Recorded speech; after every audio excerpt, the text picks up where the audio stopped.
Hare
निरूपणाचा आहोत.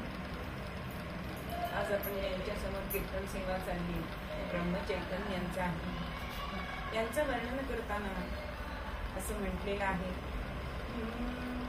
जयाचा जनी जन्म नामार्थ झाला, जयाने सदा वास नामार्थ केला, जयाच्या मुखी सर्वदा नाम कीर्ती, नमस्कार त्या ब्रह्म चैतन्य मूर्ती, सद्गुरुनाथ महाराज की जय. असे नामावतार ज्यांना म्हटलं जातं असे ब्रह्मचैतन्य गोंदवलेकर महाराज, त्यांचा निरूपणाचा अभंगामध्ये त्या सांगताय, धर्मावरी श्रद्धा देवावरी भार, दयाचा विचार देव करी. धर्मावर श्रद्धा ठेवा. धर्म म्हणजे काय हो नक्की? तर समाजाची घडी ज्या ज्या वेळी विस्कटते, कारण धारण करणारा तो धर्म सांगितला. म्हणून धर्म हा नेहमी प्रत्येकाने पाळायचा असतो. म्हणून धर्म जागृती सारखी का करत असतात? कारण लोक सारखी जसं ते गुरं ओढाळ असतात आणि ती जात असतात सगळीकडे चरायला, पण त्यांना पुन्हा जसं एकत्र आणावं लागतं, तसं धर्माच्या अधिपत्याखाली सगळ्यांना वारंवार का आणावं लागतं? धर्माचं पालन करत नाही. धर्म म्हणजे काय खूप मोठं नाही आहे. धर्म म्हणजे काय ख्रिश्चन हिंदू वगैरे असे धर्म असे हे त्यांना अभिप्रेत नाहीये. धर्म म्हणजे स्वकर्तव्य सांगितले आहे. मग प्रत्येक ठिकाणी आपल्याला धर्माने वागायचं. म्हणजे स्त्री असेल तर तिने पतिव्रता धर्म पाळला पाहिजे, पुत्र असेल तर त्यांनी सुपुत्राचा धर्म पाळला पाहिजे, असा माणूस आहे त्यांनी मानवता धर्म पाळला पाहिजे. असे जे धर्म सांगितलेले आहेत त्या धर्माप्रमाणे जर आपण वागलो आणि त्या धर्मावर आपण श्रद्धा ठेवायची.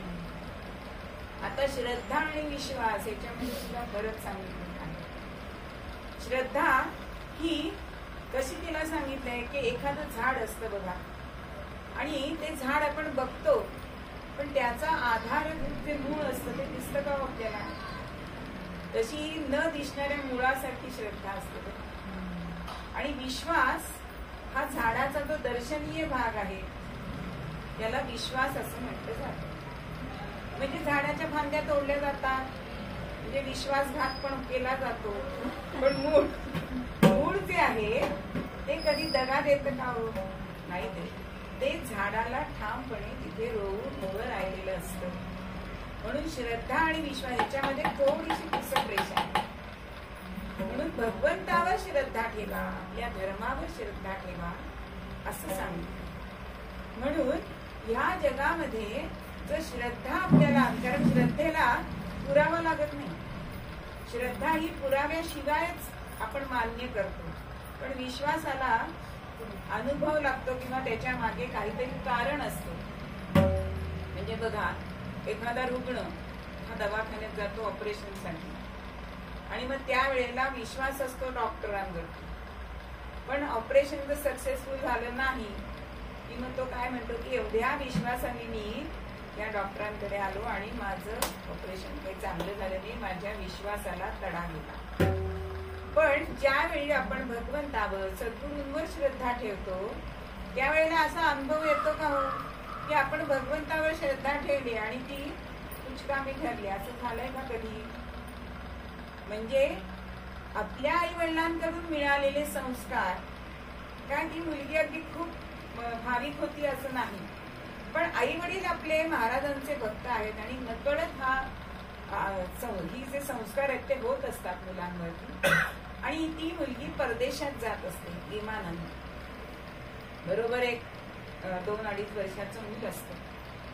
आता विमान मध्येच असं होतं ते पॅरेशूट घेऊन खाली उतरायला लागतं, काहीतरी अडचण येते. आता त्या प्रत्येक खुर्ची समोर ते पॅरेशूट ठेवलेलं असतं, पण त्या मुलाला आणि तिला असं काही ते पॅरेशूट नव्हतं, कारण ते लहान मुल असल्यामुळे त्याला काही स्वतंत्र तिकीट काढलं नव्हतं का असं.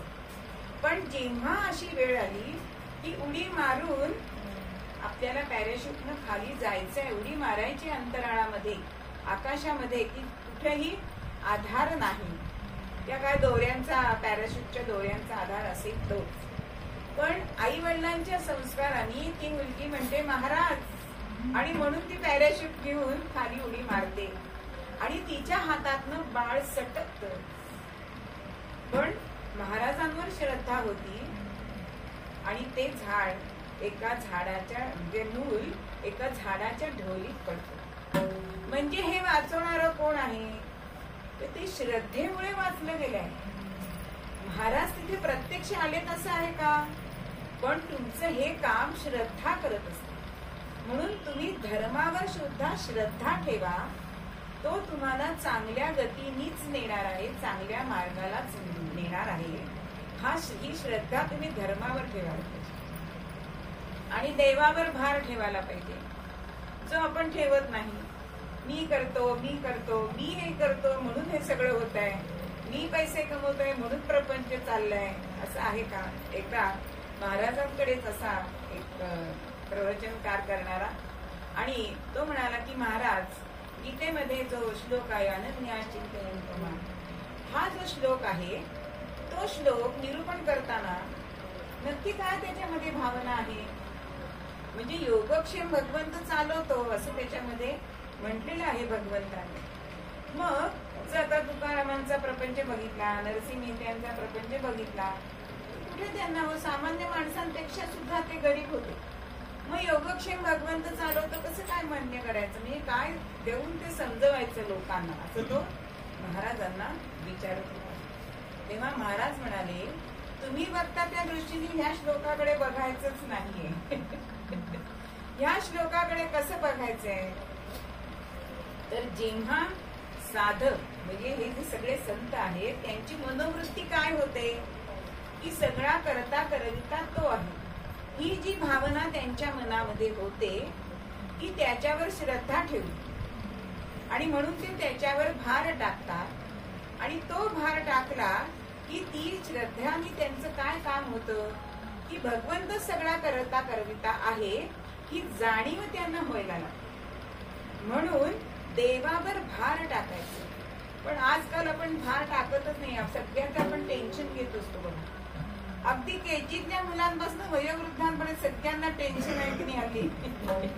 अहो परीक्षा आली की ती छोटी मुलं म्हणतात मला अगदी टेन्शन आलं. यांना काय टेन्शन आहे मला हेच समजत. पण हा टेन्शन म्हणजे मुलं काय करत असतात, पोरांचं अनुकरण करत असतात. मोठ्यांच्या तोंडात जे शब्द असतात ते त्यांच्या मुखात येत असतात, त्याचा अर्थ त्यांना कळतच आहे असं नाही. पण हे जे टेन्शन जे आहे ते आपण घ्यायचं नाही. जसं समजा आपल्याला मुलींना हल्ली बघा नोकरदार मनुष्य हा असतो, धंदेवाईक नको असतो. का नको असतो? तर नोकरीमध्ये पाट्या टाकल्या की शनिवार रविवार सुट्टी मिळते. पण धंद्यामध्ये असं आहे का, सगळी जबाबदारी त्या धंदेवाईकावर आहे. त्याचं विक्री करणं, त्याचा ठोक होतोय का, माल चांगला आहे का, किंवा सुट्टीच्या दिवशी तो माल खरेदी करायला जा, असं जे काय तुमचा व्यवसाय असेल त्यानुसार तुम्हाला वागावं लागतं. म्हणजेच नवरा रिकामा मिळत नाही. म्हणून 4 पाट्या टाकायला सोपं वाटतं की नाही. समजा घरात मोठी माणसं आहेत की आपल्याला काय 4 धंदे केले की झाले, पण जबाबदारी मोठ्या माणसांची असते. एखादं कार्य जर निर्विघ्न पार पडायचं असेल तर ती जबाबदारी आपण मोठ्यांवर दिली आणि आपण 4 पाट्या टाकल्या की आपल्याला श्रम होत नाही. आता आपण गोंधळ्यात गेलो, सेवा करायला गेलो, आपल्याला काही स्वयंपाक करायचंय का? आपण 4 तास भाज्या चिरल्या तरी चालतील किंवा भांडी विसळली तरी चालतील, पण स्वयंपाकाचं टेन्शन आहे का आपल्याला? म्हणजेच मोठ्या माणसांवर जसं आपण भार टाकून आपण निर्विघ्न राहतो तसं भगवंतावर आपण भार टाकायचा. पण तो भारच आपण टाकत नाही. म्हणून महाराज सांगतात की धर्मावर श्रद्धा ठेवा आणि देवावर भार टाका, तयाचा विचार देव करतो. असं जो वागतो त्याचा विचार देव करत असतो. कसा साह्यभूत होतो देव? तर लक्ष्मणराव किर्लोस्करांच्या आयुष्यातली कथा आहे की जेव्हा त्यांनी असं मनामध्ये ठरवलं की आपण नांगर करायचा व्यवसाय करायचा आहे म्हणून त्यासाठी अनेक गोष्टी, खटपटी लटपटी, माहिती मिळवली. परदेशातनं त्यांनी मासिक मागवले, त्यातनं माहिती घेतली आणि बेळगावला त्यांनी एक छोटेखानी कारखाना काढला. पण पहिल्या वेळेला त्यांनी 6 नांगर तयार केले. आता त्या विक्रीसाठी अक्षरशः ते रस्त्यावर उभे राहायचे, नांगर घ्या नांगर घ्या. पण परंपरागत चालत आलेला लाकडी नांगर हाच बरोबर आहे हे शेतकऱ्यांचं मत होतं आणि त्यामुळे ते नांगर कोणी घ्यायला तयार नाही. दररोज ते सकाळी उठायचे, तिथे बसायचे, नांगर घ्या, तो कसा चांगला आहे, कसा उपयुक्त आहे, तुमचे कष्ट कसे कमी होतील वगैरे सगळं सांगायचं. पण ते कोणाला रुचत नव्हतं. आता असंच त्या धंद्यामध्ये सगळं त्यांनी ओतलेलं होतं. पैसा ओतला होता, कष्ट ओतले होते, वेळ ओतला होता. मन एक निराश होत होतं. पण एक मन म्हणत होतं की आपण आपला भार देवावर टाकलाय ना, मग तो साह्यभूत होणार आहे. आपण नक्कीच समाजाच्या हिताचं काम करत आहोत, ही एका मनाला ग्वाही होती. आणि ही यांची धडपड जवळजवळ 6 महिने एक गृहस्थ बघत होते. आणि ते गृहस्थ एक दिवस समोर आले त्यांच्या आणि 2000 रुपये त्यांच्या हातात ठेवले की तुम्हाला आता पैशाची नड आहे, तुमची ही बघतोय मी सगळी धडपड बघतोय, तुम्ही हे तुमच्या जवळ ठेवा, अजून लागले तर मला सांगा, असं तो सांगणारा मनुष्य.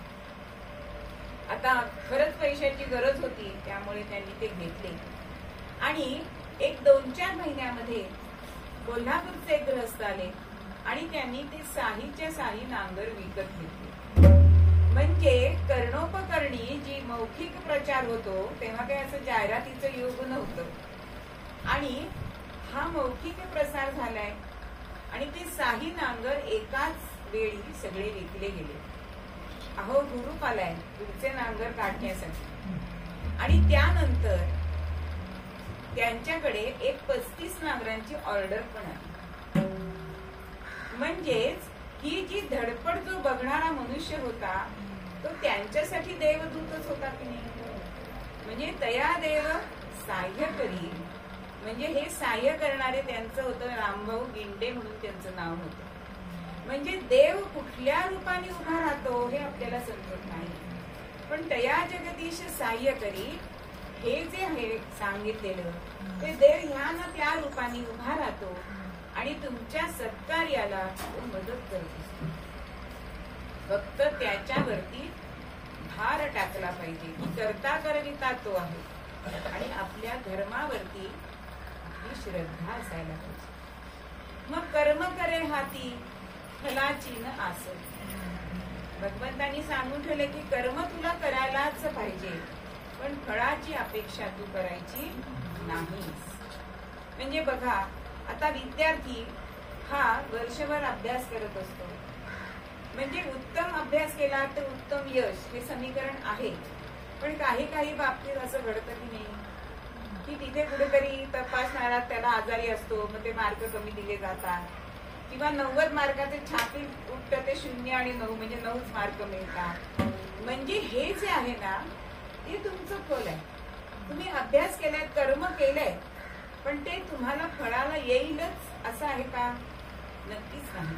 आता शेतकरी हा शेतामध्ये धान्य पेरत असतो, अत्यंत कष्ट करून धान्य पेरतो, पावसाची वाट बघतो, पाऊस थोडा येतो, धान्य चांगलं येतं, पण अचानक गारपीट झाली की त्याला फळ हातात मिळतं का? पण कर्म करे हाती फलाची नास. पण जे आता शेतकरी आत्महत्या करतायत ते बरोबर आहे का? कर्म सोडायचं नाहीये. म्हणजे अशी एक गोष्ट सांगितली जाते की एकदा वरुण राजांनी सांगितलं की मी 12 वर्ष पडणार नाहीये. आता सगळे शेतकरी म्हणाले की कशाला आता काही पाऊस पडणार नाही, स्वतः वरुण राजा सांगतोय. पण मग आपण धान्य पेरून फुकट घालवण्यापेक्षा आपण न पेरलेलंच बरं. पण त्याच्यामध्ये एक शेतकरी असा होता की तो आपलं नेहमीप्रमाणे धान्य पेरत होता, पेरणी करत होता, सगळी शेतीची कामं त्यांनी केली. तर सगळेजण त्याला हसतायत की काय वेडा आहे, आहे ते अन्न खायला तरी होईल ना, मातीमध्ये वाया जाण्यापेक्षा. पण तो करत असतो. आणि मग वरुण देव माणसाचं रूप घेऊन येतो आणि त्याला विचारतो की तू हे का करत आहेस? जर वरुण राजाने सांगितलंय की मी 12 वर्ष पडणार नाहीये, अवकाळ होणार आहे, दुष्काळ पडणार आहे, तर तू हे धान्य का पेरतोयस? तर त्या शेतकऱ्याने दिलेलं उत्तर हे खूप छान आहे. तो म्हणतोय जर मी 12 वर्ष पेरणी केली नाही, लावणी केली नाही, तर मी ते विसरून जाईल माझं कार्य. म्हणजे मी जर कर्म हे केलं नाही तर विसरून जाईल. आणि ह्या वाक्याचा बोध तो वरुण राजा जो मानवाच्या रूपात आला होता, तो म्हणाला मी जर 12 वर्ष पाऊस पडला नाही तर मी सुद्धा विसरून जाईल पाऊस. म्हणजे कर्म करायचं तुमच्या हातामध्ये आहे. म्हणून त्याचं फळ जे काही द्यायचं असेल ते तुमच्या प्रार्थनाप्रमाणे तुम्हाला मिळणार. ते फळ सगळ्यांना सारखंच मिळेल असं नाही. पण आपण मात्र कर्म करायच्या ऐवजी फळाचीच आशा करत असतो. सगळ्या गृहिणी आपण बघतो की नाही की आपण घरात इतकं काम करतो, एवढा मी छान स्वयंपाक केला, नवऱ्याने छान तरी म्हणावं एवढी तरी अपेक्षा आपली असते. पण एवढी सुद्धा अपेक्षा करू नका असं भगवंतांनी सांगून ठेवलंय. तेच महाराज अभंगामध्ये सांगताय की कर्म करे हाते फलाची नास, दया जगदीश साह्य करे. त्याला भगवंत साह्य करायला नक्की येतोच येतो. म्हणून त्याच्यावर तुम्ही श्रद्धा ठेवा, त्याच्यावर भार टाका. एकदा असाच दुष्काळ पडलेला होता आणि पाऊस पडण्यासाठी म्हणून याग करण्याची पद्धत आहे. याग करणाऱ्यांनी मान डोलवलेली आहे. आणि असा यागाची सगळी तयारी सुरू झाली की तो पर्जन्य याग करायचा आहे. म्हणजे आत्ताचा जो दुष्काळ आहे तो जाणार आहे. आता सगळेजण त्या यागाला निघाले. पण एक छोटा मुलगा होता, एक 8-10 वर्षाचा, की ज्याला कळतंय की हा याग कशासाठी आहे. तो निघालाय. पण कसा निघालाय? छत्री घेऊन निघालाय. बाकी सगळेजण हात हलवत गेले, कारण आता काही पावसाचे चिन्हच नाहीये. कारण पाऊस नसला की तिचं ओझं होतं हे आपल्या सगळ्यांना माहितीये. आणि ओझं होण्यापेक्षा ती विसरली जाते हे त्याच्यामधलं अगदी मागचं कारण मुख्य आहे. पण सगळ्यांनी त्या मुलाला विचारलं की तू छत्री कशासाठी घेतोयस? तेव्हा तो म्हणाला की आपण याग कशासाठी करतोय? म्हणजे आपण याग करणार म्हणजे पाऊस पडणार, ही भूमिका त्याच्या मनात, ही श्रद्धा त्याच्या मनात होती. म्हणून तो छत्री घेऊन गेला आणि खरोखरच पर्जन्य सुरू झालं. म्हणजे आपली श्रद्धा जी आहे ना ती किती काम करत असते हे आपल्या लक्षात येईल. म्हणून असं आपण धर्मावरती श्रद्धा ठेवायची. आपण जे काही काम करतोय, जो आपण व्यवसाय करतोय त्याच्यावरती सुद्धा श्रद्धा ठेवायची. आज आपल्याला बघायचं की धर्मावरती श्रद्धा ठेवायची. आज आपली धर्मावरती श्रद्धाच उरली नाही. आपण सगळं पाश्चात्यांचं अनुकरण करायला लागलेलो आहोत. म्हणजे आम्ही समितीमध्ये एक सत्र घेतलं होतं की भूषा, भोजन आणि भाषा हे 3 विषय आम्ही घेतले होते. त्याच्यामध्ये आज आपण आपली भाषा खरंच बोलतोय का? मराठी भाषेची आपल्याला लाज वाटते. बघा तुम्ही खाली दक्षिणेकडे जा, एकही त्यांची दुकानाची पाटी इंग्लिश मध्ये नसते. त्यांच्या सगळ्या जिलब्या असतात की आपल्याला एकही काही कळत नाही. पण आपल्या महाराष्ट्रात आहे का असं? मग आपल्या भाषेचा आपल्याला का अभिमान नसावा? का आपली त्याच्यावर श्रद्धा नसावी? भोजन घेऊया आपण. आज आपण लग्न कार्यामध्ये किती पंजाबी पदार्थ करतो बघा. आपण अक्काने आपली मटकीची उसळ करत, ती लगेच आपल्याला वाटतं शीख मटकीची का उसळ लग्नामध्ये. अरे पण मटकीची उसळ आणि जिलेबी मठ्ठा हे अगदी योग्य कॉम्बिनेशन आहे की नाही? मराठी शब्द बोलत नाही. म्हणजे इतके शब्द आपल्या तोंडात बसलेले आहेत की म्हणजे आम्ही समितीमध्ये अशी एक स्पर्धा घेतली की एकही इंग्लिश शब्द न बोलता वाक्य बोलणे. त्याच्यामध्ये 4 शब्द कधी येऊन जातात आपल्याला कळत नाही. म्हणून आपल्या भाषेवरती, आपल्या भूषेवरती, आपल्या पेहराव सुद्धा किती बदललाय. मुसलमानांनी सोडलाय बुरखा. देवी गौडा पंतप्रधान झाले तरी लुंगी सोडली होती का त्यांनी? मग आपले सुद्धा अगदी वधूवर गळ्यापर्यंत ते घालतात शेरवानी, उकडत असतं, घामाच्या धारा असतात, मग नेसाना धोतर झब्बा. आपल्या प्रदेशामध्ये जे आवश्यक पेहराव आहे तो आपण योजलेला आहे की सुती कपडे घालावे, की त्यांनी घाम टिकला जातो, हवेशीर तो पेहराव आहे. मग आपण का त्यांचं अनुकरण करतो? मग आपण अनुकरण त्यांच्या शिस्तीचं करतो का? ते नाही करत. अनुशासन आपण पाळतो का? वेळ पाळतो का? ते वेळेचे अगदी पाबंद आहेत की नाही? आज आपणच आपल्या वेळेचं काय म्हणतो, इंडियन टाइम असं म्हणतो की नाही? पण मला एक उदाहरण आठवतं, ते सांगावं असं वाटतं की हरिप्रसाद चौरसिया यांचा बासरी वादनाचा कार्यक्रम होता. आणि हे सगळे नेते मंडळी असतात ना, त्यांना भूषण वाटतं की आपण लोकांना ताटकळत ठेवणं, लग्नाचे मुहूर्त चुकवणं, याच्यामध्येच त्यांना भूषण वाटतं. आणि मग ते यायचे म्हणून कार्यक्रम लांबला, एवढा लांबला की 9चा कार्यक्रम 9:45 वाजता त्यांना बासरी वादनाचा कार्यक्रम सुरू झाला. ते काही बोलले नाही, पण त्यांनी 10 वाजता कार्यक्रम थांबवला. ते म्हणाले, तुम्ही मला 9 ते 10 वेळ दिली होती, तुम्ही मला उशिरा वाजवायला दिलं, त्याला मी नाही करू शकत काही, पण मी 10 वाजता थांबणार म्हणजे थांबणार. मग अशी वेळ पाळणं, किंवा आपण सुद्धा म्हणतो की काय रे किती वाजता येऊ, ये 8-9 वाजता, आणि हा येतो 10 वाजता, म्हणजे 2 तासाचा तुरा टाका, वेळेचा अपव्यय. पण अशी जर तुम्ही वक्तशीरपणा जर पाळला तर आता आपलं राष्ट्र जे एवढं मागासलेलं आहे की आता ऑलिम्पिक झालं, त्याच्यामध्ये आपला कितवा नंबर होता, 56वा असा नंबर होता. पण आता अपंगांची स्पर्धा झाल्या, त्याच्यामध्ये आपला 13वा नंबर होता. म्हणजे अपंग चांगले का सुदृढ चांगले? एवढी लोकसंख्या आहे तरी आपल्याला 1 सुवर्ण पदक मिळवू शकत नाही. मग का आपण त्याच्यासाठी झटू शकत नाही? किंवा आपण काल दानावर बोललो का, एखादा दानी का त्याच्या मागे उभा राहत नाही, का त्याचे पैसे भरत नाही, असा प्रश्न मनामध्ये येतो. म्हणून एकदा जेव्हा इंग्रजांचं राज्य आपल्यावर आलं, त्यावेळेला एका मराठी सरदारांनी त्यांना विचारलं की आमच्याकडे पराक्रम खूप आहे, आमचं सैन्य खूप आहे, तरी तुमचा विजय का झाला, असं विचारलं.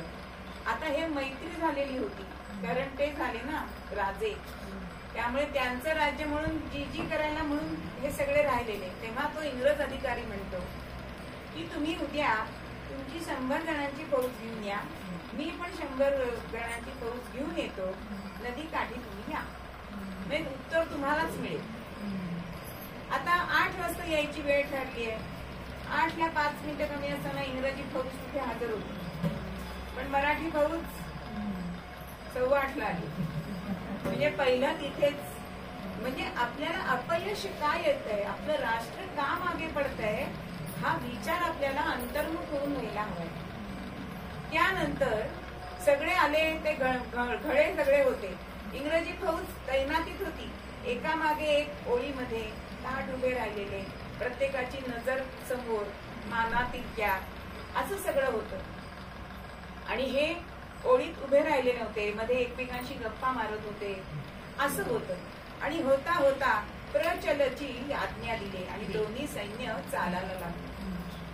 पण किती आम्हाला लांब चालवणार आहात, उगाचच्या उगाच चालवणार, अशी मध्ये गप्पा मारताय आपलं मराठी सैन्य. पण ते सगळे निमूट आज्ञा पालन करत होते. आता होता होता पुढे नदी आली आणि नदीमध्ये आता उतरायचंय, प्रचलची आज्ञा थांबलेली नाहीये, म्हणजे आपल्याला पुढे जायचंय.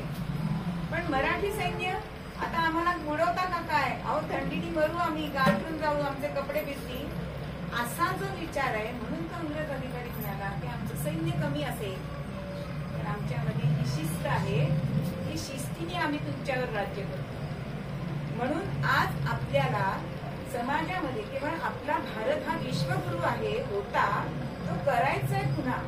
या सगळ्या क्रांतिकारकांनी आपल्याला राज्य मिळवून दिलंय, ते स्वराज्य मिळालंय, ते सुराज्य करायचं, हे आता आपल्याला बघायला पाहिजे ना. म्हणून राष्ट्रीयत्व हे आपल्याला ज्या देशामध्ये आपण जन्माला येतो त्यांनी मिळतं. पण नागरिकत्व तर तुम्ही तिकडे गेलात तर तिकडचं नागरिकत्व मिळू शकतं, पण राष्ट्रीयत्व तुम्ही तिकडे गेलात तरी तुम्ही भारतीय म्हणूनच म्हणून गेला. म्हणून राष्ट्रीयत्व हे श्रेष्ठ सांगितलेलं आहे. पण आज आपण काय म्हणतो की दुसऱ्याचा मत्सर करणं हा सुद्धा आपल्यामध्ये जो दोष आहे ते दोष आपण काढायला पाहिजे, तरच आपण राष्ट्रधर्म हा जागवू शकतो. मराठ्यांच्या वेळी, शिवरायांच्या वेळी हा राष्ट्रधर्म का पुढे आलेला होता? कारण मनामध्ये स्वराज्याचे वारे वाहत होते. प्रत्येक जण मी स्वराज्यासाठी माझा प्राण सुद्धा देईल ही भावना प्रत्येकाच्या मनात होती. पण आज ही भावना आपल्याला दिसत नाही. ही भावना का कमी दिसतीये? कारण फुकटचं मिळाले स्वातंत्र्य, त्याच्यासाठी कष्ट करायला लागलेले नाही, आणि कष्टाविना जे मिळतं ना त्याची किंमत नसते. म्हणून आत्मपरीक्षण करणं. आज आपण बघतो की आता नुकताच गेल्या महिन्यात 15 ऑगस्ट झाला किंवा 26 जानेवारी, हे 2 सण साजरे करणं म्हणजे राष्ट्रीयत्व आहे का? राष्ट्रधर्म जागवणं आहे का? पण त्यानंतर तोच भारत मातेचा ध्वज पायदळी जातोय हे एकाच्याही लक्षात येत नाही. हे आपल्याला बदलायला हवं. म्हणून हा राष्ट्रधर्म पाळणं याची आपल्याला आपल्याच गुणांची विस्मृती झाली आहे ना, ती विस्मृती ही आपण काढून टाकायला पाहिजे. तर आपण राष्ट्रधर्म हा जागवू शकतो. आणि फक्त मोदी काही करू शकणार नाहीये. प्रत्येकाने जर काढ्या लावल्या तर जसा गोवर्धन उचलला गेला तसं प्रत्येकाने मी हे करीन हे म्हटलं तर भारत पुढे जाईल. आळशीपणा इतका वाढलेला आहे. त्याच्यासाठी या योजना ज्या आहेत ना, आम्ही काका आणि आम्ही रिक्षेत बोलत असतो की आता माझी लाडकी बहीण योजना निघाली. काय गरज होती? बरं, जिला गरज आहे तिला ते मिळतच नाहीये. ज्यांना गरज नाही तेच घेत आहे. म्हणून अशी एक गोष्ट सांगितली जाते की एका राजाने दुष्काळ पडलाय म्हणून सगळ्या जनतेला मोफत जेवण देण्याचं जाहीर केले, दिगंडी पेटवली. आणि बरेचसे जण लोक बारीमध्ये उभे राहिले. पण लोकांचं जनमत काय आहे हे बघण्यासाठी राजा वेश पालटून त्याच रांगेमध्ये उभा असतो. तर 2 शेतकऱ्यांचं बोलणं तो ऐकत असतो समोर असलेल्या. तर त्यातला एक शेतकरी म्हणतोय की काय राजा आपला दयाळू आहे की आपल्याला फुकट जेवायला घालतो. पण दुसरा शेतकरी म्हणतोय की अरे हे बरोबर नाही. त्याच्यापेक्षा राजाने आपल्याला जर बियाणं दिलं असतं तर ते आपण पेरलं असतं, आपण आपल्या कष्टाचं खाल्लं असतं. हे फुकटचं खाणं आपल्याला किती दिवस परवडणार? किती दिवस आपण फुकट खाणार? आणि म्हणून राजाने काय करावं की त्याचा सल्ला हा मानलेला आहे. आणि त्याला राजाचे डोळे उघडलेत की आपण कोणाला फुकट द्यायचं नाही. काही ना काहीतरी काम करा आणि तुम्ही कष्टाचं मिळवा आणि खा. म्हणून राजानी फुकटचे जेवण होतं ते बंद करून बियाणं दिलं. म्हणजे सामान्य शेतकरी सुद्धा त्याचा विचार लक्षात घेणं हे राजाचं कर्तव्य आहे. तसंच प्रजेनी सुद्धा फुकटचं आपण घेऊ नये, नाही तिथे हात पसरायला जायचं. जे आहे आपल्यामध्ये तेच आपण खाऊया. असा राष्ट्रधर्म जर आपण पाळला तर आपण पुढे जाणार आहोत. म्हणून आत्मविस्मृती. एका धनगराकडे मेंढ्यांबरोबर एक त्याला सिंहाचा छावा मिळालेला होता आणि तो आपल्या मेंढरांबरोबर त्याला पाळतो. आता मेंढर जशी ओरडतायत तसं तो सिंहाचं पिल्लू सुद्धा मे मे मे करायला लागलं. आणि त्या वेळेला जेव्हा ते मोठं झालं तरी ते तेच करताय. पण जेव्हा खरा सिंह त्या मेंढरांना खायला आला आणि तो बघतोय की इथे हा काय करतोय, हा आपला आहे, म्हणून त्याला खेचून नेलंय नदीवरती आणि बघ पाण्यात कोण आहेस तू. अशी वेळ आता आपल्या भारतावर आलेली आहे. म्हणून राष्ट्रधर्म जर आपल्याला जागवायचा असेल तर त्या जसं सिंहाच्या पिल्लाला विस्मृती झालीये की आपण सिंह हेच तू विसरून गेलाय, तसं भारताचं झालंय की आपण विश्वगुरु आहोत. आज आपल्याकडे आता आपण सगळी लोक म्हणतात की पुराणातल्या वानग्या पुराणात, पण राम विमानाने गेला होता ना, पुष्पक विमानाने. म्हणजे त्यावेळी सुद्धा आपलं इतकं जग प्रगत होतं. आता सुश्रुत यांनी पहिलं शल्य चिकित्सक आहे ना, भगीरथांनी गंगा आणलीये म्हणजे ती अगदी स्वर्गात आणली असं की त्याच्यासाठी त्यांनी कष्ट घेतले. म्हणून ह्या सगळ्या गोष्टी ज्या आहेत त्या आपल्या भारतात होत्याच. या सगळ्या परकीयांनी आपल्यावर हल्ले करून हे सगळं नेस्तनाबूत केलेलं आहे.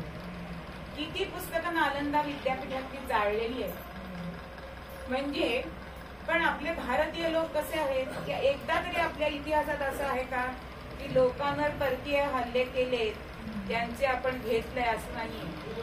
आपण मुळात सहिष्णू आहोत. पण हे सहिष्णुता एका गालावर मारला की दुसरा गाल पुढे करा असं नाहीये. की ठकासी हो महाठक असं सांगितलेलं आहे. पण काही जणांनी एकच गोष्ट दाखवली, नाण्याच्या दोन्ही बाजू दाखवल्या नाहीये. म्हणजे भले तरी देव कासूची लंगोटी असं म्हटलेलं आहे तुकारामात, पण नाठाळाचे हाती मारू काढणे हे सुद्धा म्हटलेलं आहे. ते नाही ना आपल्याला दाखवलं जातं. आज आपले शिक्षण मंत्री काय करतायत? इतिहासामध्ये आपल्या शिवरायांवर 4 तरी ओळी आहेत का हो? आपण का पहिला गव्हर्नर, दुसरा गव्हर्नर, काय त्यांचा आपण इतिहास बघतोय? आमच्या बौद्धिक प्रमुख होत्या आहेत, त्यांनी आम्हाला त्यांच्या याची गोष्ट सांगितली की त्यांच्या मुलाला सावरकरांची कविता होती आणि त्या शिक्षकांनी सांगितलं की ते ऑप्शनला टाका. त्यांना जो राग आलाय ते म्हणाले तो नापास झालाच तरी चालेल, पण सावरकरांची कविता ऑप्शनला टाकायची नाही. हे प्रत्येक पालकांनी बघायला पाहिजे की नाही. म्हणून आपण जागृत राहिलो तर पुढची पिढी जागृत राहणार आहे आणि हा राष्ट्रधर्म टिकणार आहे. म्हणजे राष्ट्रध्वज हा सुद्धा महत्वाचा आहे की आपल्याला जर बक्षीस मिळालं तर आपला तिरंगा फडकतो की नाही. म्हणून समर्थांनी सुद्धा शिवरायांना राष्ट्रध्वज दिला होता आणि त्याचं काय सांगितलं होतं की त्या राष्ट्रध्वजाला आपला खरा म्हणजे भगवा राष्ट्रध्वज आहे. हा तिरंगा आता भारताचा ध्वज झालाय, पण आपल्या भारताचा पहिला ध्वज आहे तो हे आहे, राष्ट्रध्वज भगवा आहे. मग आमच्या समितीमध्ये या ध्वजाचं महत्व खूप छान सांगितलं जातं की तो भगवा आहे. मग तो भगवा का? तर त्यागावर आधारित तुमचं जीवन असलं पाहिजे. म्हणून धर्माची जी 10 लक्षणं सांगितलीत ना, त्याच्यामध्ये धृती म्हणजे धाडस असायला पाहिजे, क्षमा असायला पाहिजे, इंद्रिय दमन असायला पाहिजे, तुमच्या मनामध्ये पवित्रता असायला पाहिजे, तुमच्यामध्ये विद्या असायला पाहिजे, तुमच्याबरोबर सत्य असायला पाहिजे, तुम्हाला अक्रोध म्हणजे शांती असायला पाहिजे. अशी सगळी 10 लक्षणं ही धर्माची सांगितलेली आहेत. म्हणून आपण जो सगळा शेवटी श्लोक म्हणतो की धर्माच्या करिता आम्हास जगती रामाने धाडले. मग हा श्लोक आपण धर्माने वागतोय की नाही? मग अगदी सामान्य माणसाला असा प्रश्न पडेल की धर्माने वागायचं म्हणजे नक्की काय करायचं? म्हणून एक छोटासा श्लोक सांगते. रात्री जागू नको, दिनी निजू नको, अत्यंत खाऊ नको, धर्मा त्यागू नको, उगा बसू नको, उद्योग सोडू नको, गर्वा वाहू नको, परा छळू नको, उन्मत्त होऊ नको, खोटे कर्म करू नको, परधना तिन्हाही स्पर्शू नको. भगवान गोपाल कृष्ण महाराज की जय. आहे की नाही छोटी छोटी गोष्टी की जो प्रत्येक मनुष्य पाळू शकेल. रात्री जागू नको. आता काय दिसतंय? सगळ्या आयटीतली मुलं रात्री जागतात, दिवसा झोपतात. तिन्ही निजू नको असं सांगितलंय. आपल्याकडे जेवणानंतर वामकुक्षी किती सांगितलीये? 10 मिनिटं जेवते. तर रात्री जागू नको. बरोबर आता आपली दिनचर्या आहे ती उलटी आहे. तसं आपल्याला वागायचं नाही. अत्यंत खाऊ नको. अहो रात्रीच खातात. खरं म्हणजे असं सांगितलं की सूर्यास्तानंतर खाऊ नाही, कारण पचनशक्तीवर ताण पडतो. म्हणून आपली पूर्वी सूर्यास्ताला जेवण होत असते. म्हणजे जेवणाच्या मध्ये आणि झोपेच्या मध्ये किमान 3 तासाचं अंतर असावं असं सांगितलेलं आहे. पण हल्ली 9 नंतर विचार करतात हॉटेलमध्ये जायचं का. मग ऑर्डर देऊन तास जातो. म्हणजे माझे भाऊजी म्हणत त्यांना अजिबात आवडायचं नाही हॉटेलमध्ये यायला. ते म्हणायचे 1 तास तुम्ही घालवता. अहो मंडळीतनं भाजी नेऊन स्वयंपाक होईल असं त्याचं म्हणणं असतं. म्हणजे अत्यंत खाऊ नको आणि ते रात्री आपण खातो. धर्मा त्यागू नको. तुमचं कर्तव्य आहे ना ते तुम्ही कधीही टाळू नका. पण आज काय झालंय, कर्तव्य करायचं नाही पण अधिकार गाजवायचे. कर्तव्य केलं की तुम्हाला अधिकार मिळतोच. म्हणून धर्मा त्यागू नको, उगा बसू नको, उद्योग सोडू नको. कधी उगाच्या उगा टाइमपास म्हणून बसायचं नाही. काहीतरी उद्योग असायला पाहिजे. नाहीतर त्या शेतकऱ्यांनी जसं म्हटलं की आपण विसरूनच जाऊ एखादी गोष्ट. आज बायका पूर्वीच्या सारखं काम धडधडून करतात का हो? लगेच पाय दुखतात, गुडघे दुखतात, बोलायला लागतात. पूर्वी सगळ्या जणी सगळ्यांकडे मदतीला जात होते की नाही आपण पापड करायला हवं, 1000 पापड आपण घरातलं काम करून करत होतो. आज आपण सगळेजण वाळवणं विकत आणतो. म्हणजेच उगा बसू नका, आपण ते विसरून चाललो. म्हणून उद्योग सोडू नको, काही ना काहीतरी करत नको. गर्वा वाहू नको. मी हे करतो हा गर्व तू करू नकोस. उन्मत्त होऊ नको. जर तुला संपत्ती जास्त मिळाली तुझ्या दैवाने तरी कधी उन्मत्त होऊ नको आणि पराछवू नको. दुसऱ्याला त्रास होईल असं कधीही वागू नाही. आणि खोटे कर्म करू नको. अजिबात खोटे. आपण सत्यधर्म बघितलाय की किती आपला सत्यधर्म चांगला आहे की म्हणून खोटे कर्म करू नको. कारण ते कधीतरी वर येतं, ते दिसतं आणि मग तुझी सगळी पत निघून जाते समाजात. परधना केव्हाही स्पर्शू नको. एक छोटीशी कथा सांगते की परधना केव्हाही स्पर्शू नको. एका बाईकडे एक कामवाली येत होती आणि तिचा चेहरा उदास होता. म्हणून ती विचारते, काय तर झालं विमला, तुझा चेहरा का असा दिसतोय? काही नाही म्हणे, अहो हिची फी भरायची कॉलेजची, पण माझ्याकडे एवढे पैसे नाही, तुम्ही मला थोडे पैसे द्याल का? माझ्या पगारातनं फी कापून. किती फी भरायचे वगैरे झालं तर ती म्हणाली, एवढे पैसे आता पण माझ्याकडे पण नाही. पण त्या बाईला जी मालकीण होती तिला बाहेरून येताना एक कानातलं सापडलं आणि तिने ते येता येता सोनाराकडे जाऊन आली आणि विचारलं तर ते सोन्याचं होतं. म्हणून ती मालकीण विचारते की हे तू घेतेस का, म्हणजे तुझी टर्म ती निघेल त्यातून. पण परधना केव्हाही स्पर्श नको हा जो धर्म सांगितलाय.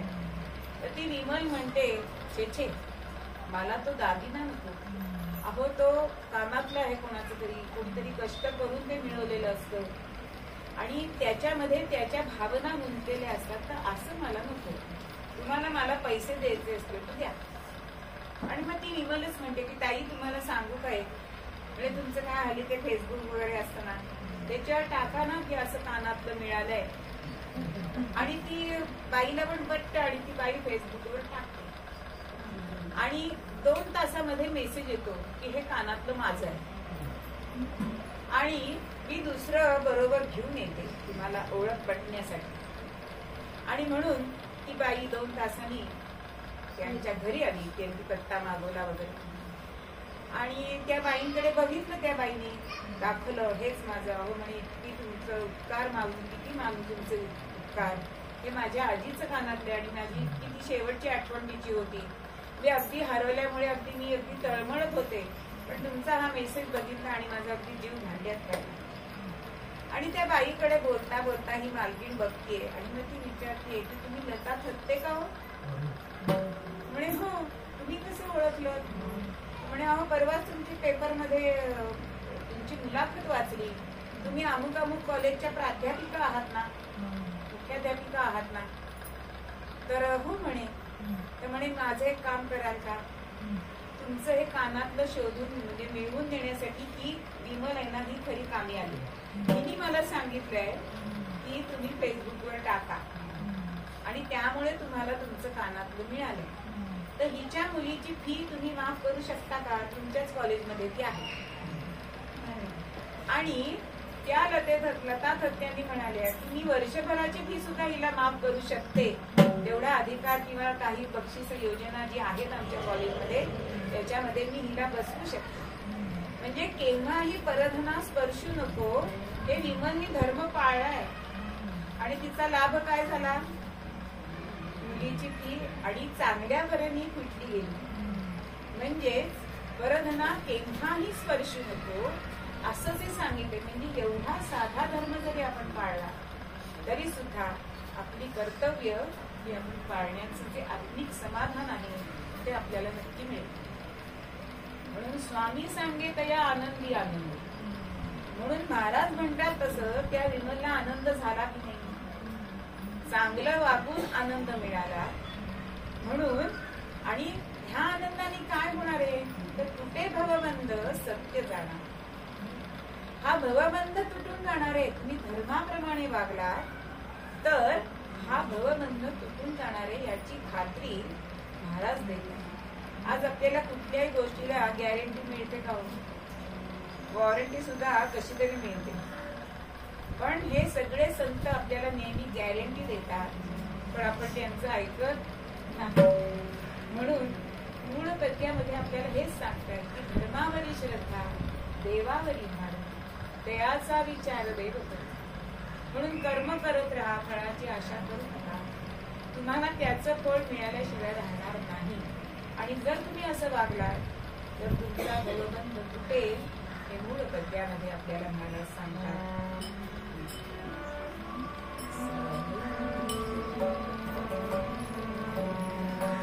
धर्मावरी श्रद्धा देवावरी भार. धर्मावरी श्रद्धा देवावरी भार. दयाचा विचार देव करी. दयाचा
घेऊन चालले गणपती बाप्पा. खरे हाती वाहन घेतलेलं आहे.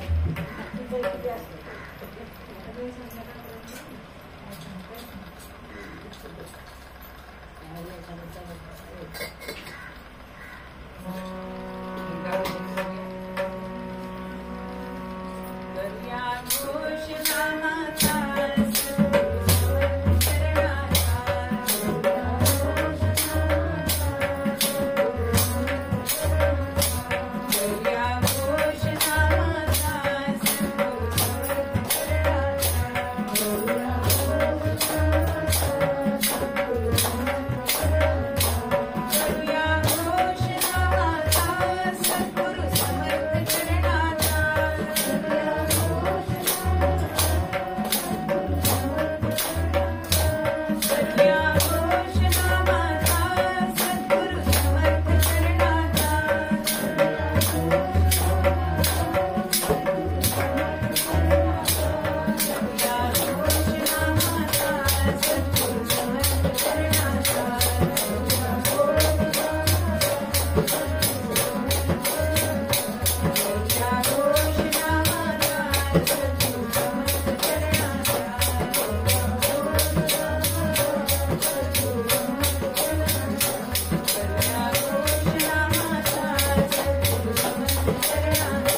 शिवाजी महाराजांच्या आयुष्यातला एक प्रसंग आपण बघायचा की आता स्वराज्याची सरहद्द मोठी मोठी होत होती.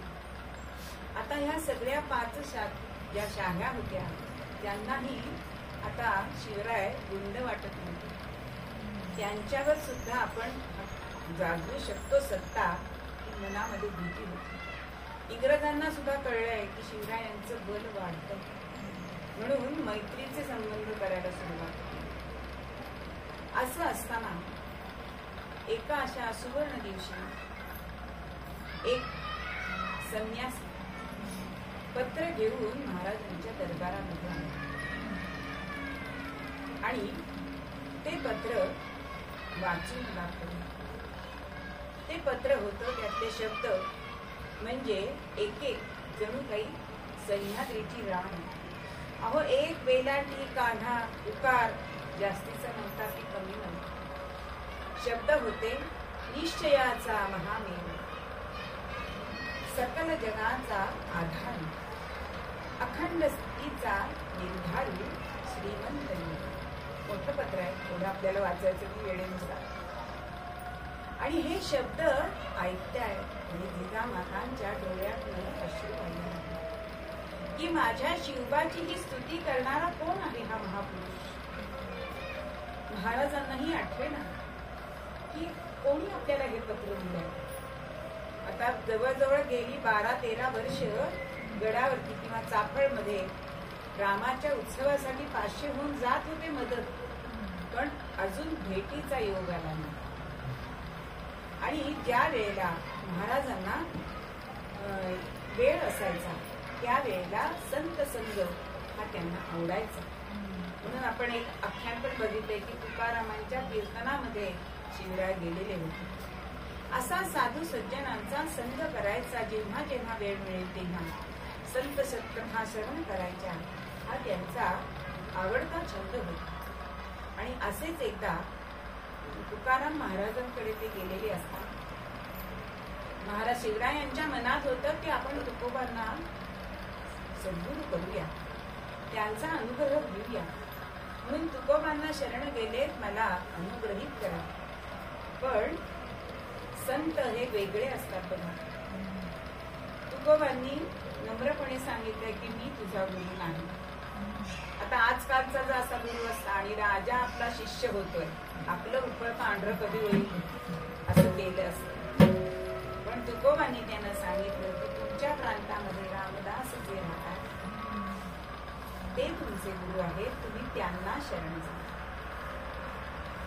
आणि असं तुकारामांनी सांगायला एका रात्री स्वप्नामध्ये शिवरायांच्या समर्थ रामदास आले. कफनी घातलेली आहे, गळ्यामध्ये तुळशीची माळ आहे, हातामध्ये सुद्धा एक नारळ होता, एक जपाची माळ होती. आणि स्वप्नामध्ये दृष्टांत दिलाय आणि नारळ आणि स्मरणी हा त्यांना प्रसाद दिलाय. पण ही व्यक्ती कोण हे कळलेलं नव्हतं.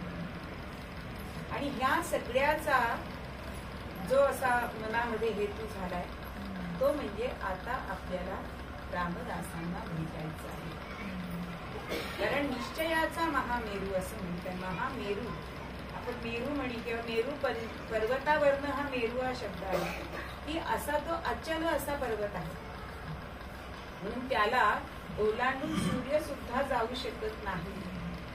किंवा आपल्या जपाच्या माळेतला जो मेरूमणी असतो त्याला सुद्धा आपण ओलांडायचा नसतो, माळ फिरवून परत जप करायचा असतो. किंवा समर्थांनी सुद्धा मारुती स्तोत्रामध्ये मेरू नंदार धातुते असं महावीरायाचं वर्णन करताना केलंय. असा हा निश्चयाचा महामेरू शिवराय आहे असं वर्णन केलं.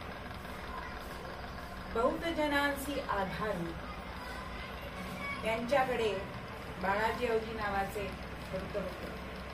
पण त्यांचं हस्ताक्षर बघून म्हणजे राजापूरला त्यांचं लिलावामध्ये त्यांची चाललेली होती विक्री आणि तेव्हा त्यांच्या मामाकडे ते होते आणि त्यांचं अक्षर बघून शिवरायांनी त्यांना आपल्याकडे घेतलं. अशा अनेक जणांना त्यांनी आपल्याकडे आधार दिलेला नसतो. की कवी भूषण आहे त्याला सुद्धा आधार दिलेला आहे. अशी अनेक उदाहरणं शिवरायांच्या याच्यामध्ये आहेत की मनाचा निश्चय सुद्धा किती होता, जसा निर्धार होता ना, जसा निश्चय होता तसा निर्धार सुद्धा त्यांचा होता. किती प्रसंग त्यांच्या जीवनामध्ये आले होते की अफजल खानाच्या वेळी, वधाच्या वेळी तो त्यांना आनंद साजरा करता आला नाही. सईबाईंचं निधन तेव्हाच झालेलं. पण आपल्या राष्ट्रासाठी आपण करायचंय किंवा पुरंदरचा जो तह झालाय त्याच्यामध्ये सुद्धा शंभू राजांना त्यांना उभे करावं लागलंय. ते असं म्हणाले नाहीये की माझ्या राष्ट्रासाठी माझं पोर मी का पणाला लावू. उलट औरंगजेबाकडे जाताना त्यांना सुद्धा बरोबर घ्यायचंय असं मिर्झाराजे जयसिंगांनी सांगितलं होतं. प्रत्येक ठिकाणी सुरत लुटून आणली त्यावेळी शहाजी राजांचं निधन झालं. असं प्रत्येक ठिकाणी नवे नवे औरंगजेबाकडून जेव्हा शंभू बाळांना बरोबर घेतलं नाही, कारण बरोबर पोर असलं की आपल्याला ओळखतील म्हणून तिथेच मथुरेमध्ये शंभू राजांना ठेवलंय. पण जिजाबाईंनी जेव्हा विचारलंय की माझा शंभू कुठे आहे, तेव्हा मनावर दगड ठेवून महाराज सांगतायत की शंभू बाळ आता या जगात नाही. आणि ते सगळ्यांना पटावं म्हणून जिवंत बाळाचं श्राद्ध सुद्धा महाराजांनी घातलंय. इतका मनाचा निर्धार या राष्ट्रासाठी त्यांचा होता. आणि म्हणून ह्या तिघांच्या बरकड असं विशेषण समर्थ श्रीमंत योगी त्यांना देतात. आता श्रीमंत म्हणजे हा शब्द भोगवादी आहे आणि योगी हा शब्द त्यागवादी आहे. पण समर्थांनी ते दोन्ही शब्द जोडलेत आणि श्रीमंत योगी हे विशेषण शिवरायांना दिले. म्हणजेच रामरायाप्रमाणे त्यांनी राज्यकारभार केला, पण कृष्णाप्रमाणे अलिप्तता सुद्धा त्याच्यामध्ये दाखवलेली आपल्याला दिसते.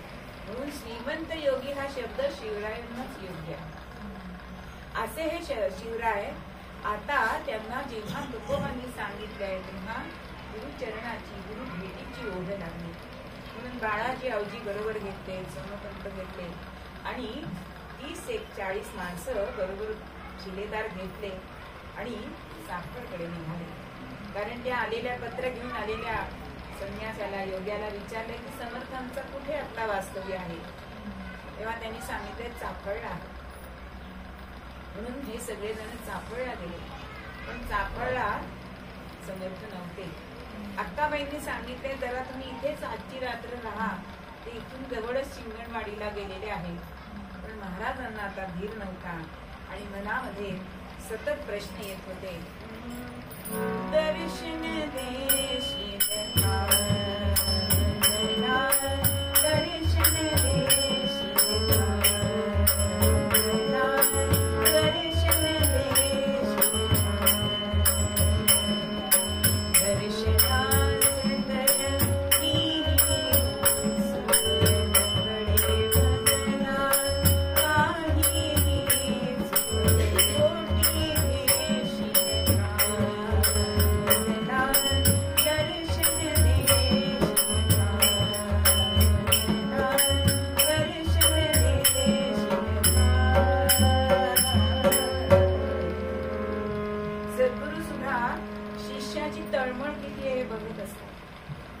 आणि त्याप्रमाणे 3-4 ठिकाणी महाराज गेले पण समर्थ तिथे नव्हते. आणि ते म्हणाले, अक्काबाईंनी सांगितलं की एवढे तुम्ही सगळे जमा घेऊन जाणार तेव्हा इथेच थांबा. मग एकट्याने जायला हवाय का? मी कोणाला भीत नाही, कारण मी सगळ्यांचं भलंच करतोय, त्यामुळे मला शत्रू नाही, मी एकटा पण जाऊ शकतो. असं म्हणून जेव्हा ते निघाले तेव्हा दिवाकर स्वामी अक्काबाईंनी दिले आणि दिवाकर स्वामींबरोबर काही ठराविक मावळे घेऊन महाराज निघाले आणि शिंगणवाडीच्या इथे गेले. आणि शिवरायांचं आम्ही येतोय हे पत्र समर्थांना मिळाला कल्याण स्वामींच्या हातून आणि शिवराय तिथे जायला एकच वेळ पडली. समर्थ म्हणतात की पत्र आणि तुम्ही एकदम आलात, एवढी काय तुम्हाला घाई होती? आणि मग हेतू काय आहे हा सांगितलं शिवरायांनी की मला अनुग्रहित करावं. आणि मग समर्थांनी योग्य काळ बघितला, शुभ मुहूर्तावर की शिवरायांना अनुग्रहित केलं. आणि जे ज्ञान वशिष्ठांनी आणि विश्वामित्रांनी रामरायाला दिले, जे कृष्णाला सांदीपनींनी दिले, तेच बोधिले रामदासे शिवाके. आणि राजांना अनुग्रहित करताना राजांना कुठला बोध केला असेल तर राजधर्म आणि क्षात्रधर्म काय आहे याचा बोध केला. कारण जेव्हा अनुग्रहित झाले तेव्हा त्यांची समाधी लागली आणि मनामध्ये असे विचार आले की आता सर्व संघ परित्याग करावा आणि समर्थांच्या सेवेमध्ये राहावं. तेव्हा समर्थ म्हणतात नाही, तू राजा आहेस, तुला तुझा क्षात्रधर्म हा पाळलाच पाहिजे. म्हणून पहिले ते हरिकथा निरूपण, दुसरे ते राजकारण, तिसरे ते सावधपण सर्व विषय. मग राजाचं कर्तव्य काय आहे तर दुष्टांना योग्य मार्गावर आणण्यासाठी त्यांना शिक्षा करायची. त्यांना नुसतंच तुरुंगात ठेवून त्यांना मोबाईल, त्यांना हवं ते खायला द्यायचं नाहीये.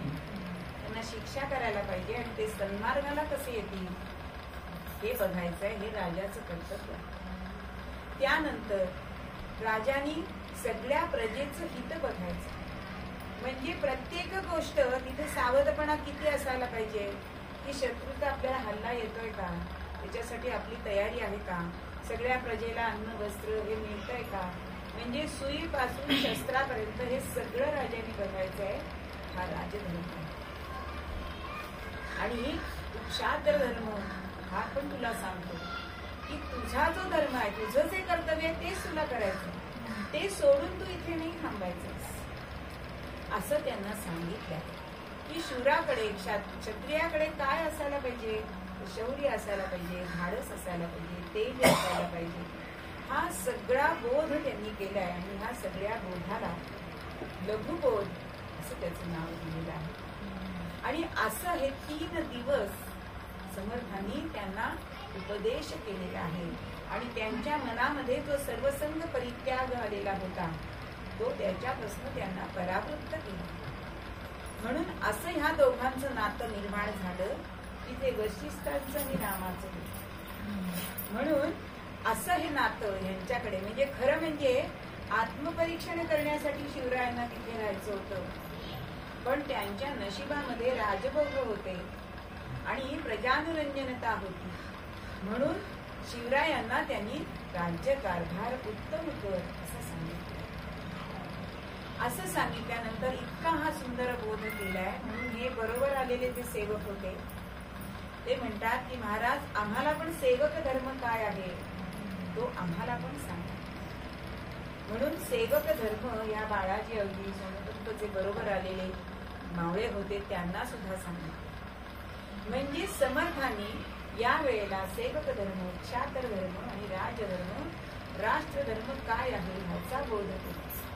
पण आपला हा शिष्य तयार झालाय की नाही हेच गुरु बघत असतात, परीक्षा घेत असतात. आणि ह्यासाठी महाराजांना त्यांनी प्रसाद सुद्धा दिला. काय प्रसाद दिलाय? मुठभर माती दिली, खडे दिले मुठभर, 2 मुठी घोड्याची लीद दिली आणि नारळ दिला. आता आपल्यासारख्यांना वाटेल हा काय प्रसाद आहे, हा खायचाय. आमचे जागीर काका म्हणजे हे खायचं, रिक्षावरे काका आहेत आमचे. पण ह्याचा अर्थबोध हा जाता त्याला कळतो बरं का, ज्याच्या त्याला कळती पुन्हा. जेव्हा तो प्रसाद घेऊन महाराज ताफळला आले आणि कल्याण स्वामींना समर्थांनी सांगितलं होतं की ह्याला रामाचा सुद्धा प्रसाद मिळावा. म्हणून रामाच्या दर्शनाला जेव्हा ताफळला शिवराय आले तेव्हा स्वामींची, समर्थांची जी इच्छा आहे ती कल्याण स्वामींनी रामरायाला सांगितली आहे. आणि रामरायाच्या गळ्यातला मोत्याचा हा फुलांचा गजरा हा पुढे झेपावलाय आणि तो शिवरायांच्या मंदिरामध्ये आला. आणि तो चिरंजीव राहावा, चांगला राहावा म्हणून त्या फुलांचे मोती झाले. म्हणून मंदिराला जे मोत्याचे सर शिवरायांचे आहेत तो रामाचा प्रसाद आहे. म्हणून ह्या सगळ्यांमुळे शिवरायांना समर्थांनी सांगितलं होतं की तुला कधीही अपयश येणार नाही, तू जर धर्माप्रमाणे वागणार तुला कायम विजयश्री तुझ्या पदरात माळ झाली, तुझ्या गळ्यामध्ये माळ झाली. आता हा सगळा प्रसाद घेऊन गडावरती आले आणि जिजामातेने विचारलंय काय हकीकत झाली, आणि आईला पण हे सगळे सांगत असत. तेव्हा हा प्रसाद बघून जो आपल्या मुलाला प्रश्न पडला तो जिजामातांना पडलाय, आणि त्या म्हणतात की ह्या प्रसादाचा अर्थ काय.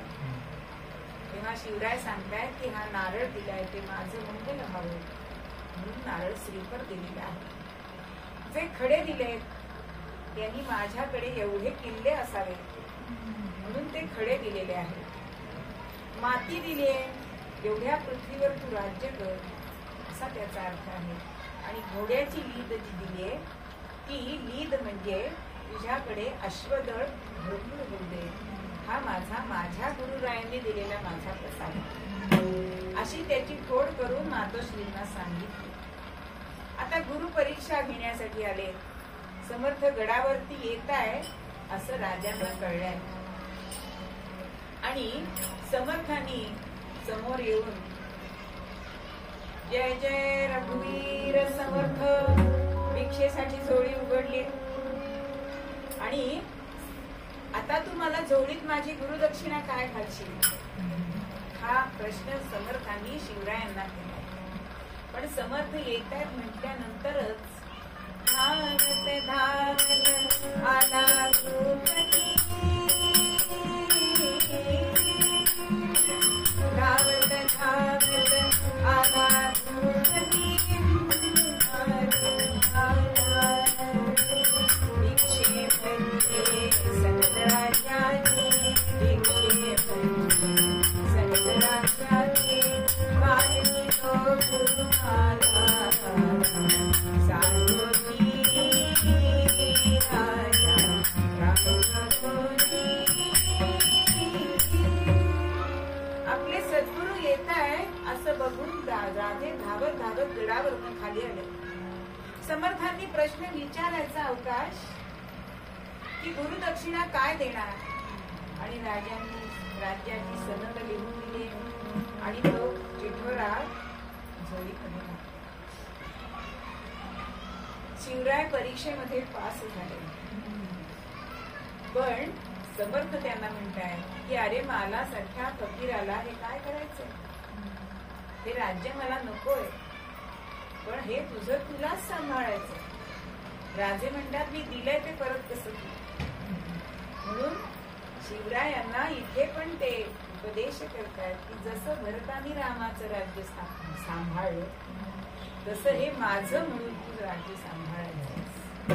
म्हणून शिवरायांच्या तोंडामध्ये काय शब्द होते, इदम म्हणजेच.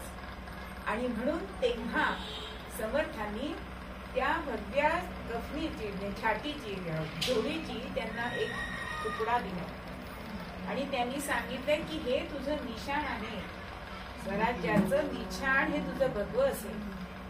आणि या भगव्या निशाणाचा अर्थ आहे की त्यागावरती आधारित हे स्वराज्य आहे. आता या निशाणाला दोन टोकं असतात, एक मोठं असतं एक छोटं असतं. मग मोठं असतं ते त्यागाच आहे, राष्ट्रासाठी आपल्याला त्याग करायचा.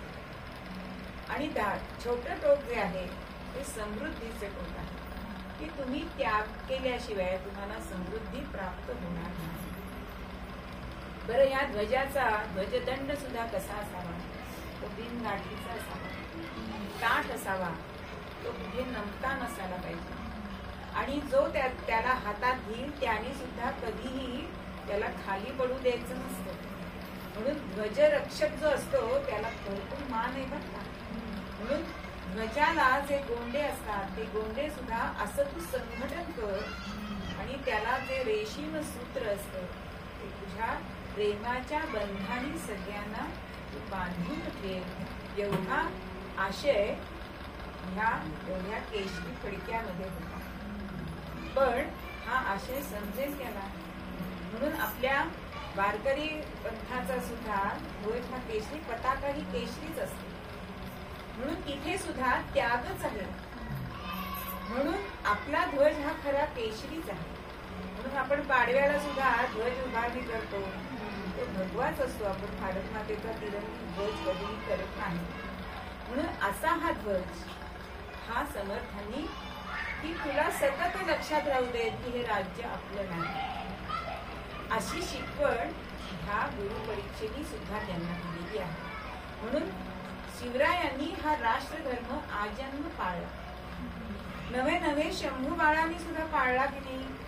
धर्मासाठी प्राणत्याग केलाय. म्हणून त्यांच्यावरचं एक पद आहे, देश धर्म परमित देवाया शेर शिवा काठा गाथा.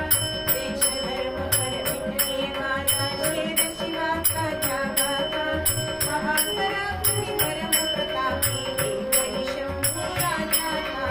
महापराक्रमी परम प्रतापी एकही शंभू राजा था. अहो किती हाल केले औरंगजेबाने.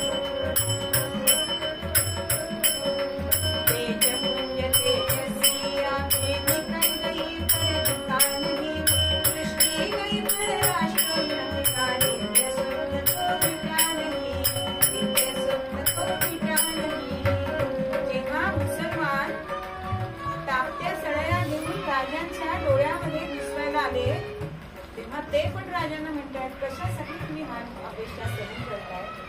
तेव्हा शंभू बाळांनी काय उत्तर दिलंय की स्वार्थाने ज्यांचे डोळे अंध झाले त्यांचे डोळे उघडण्यासाठी मला माझे डोळे फोडून घेण्यात.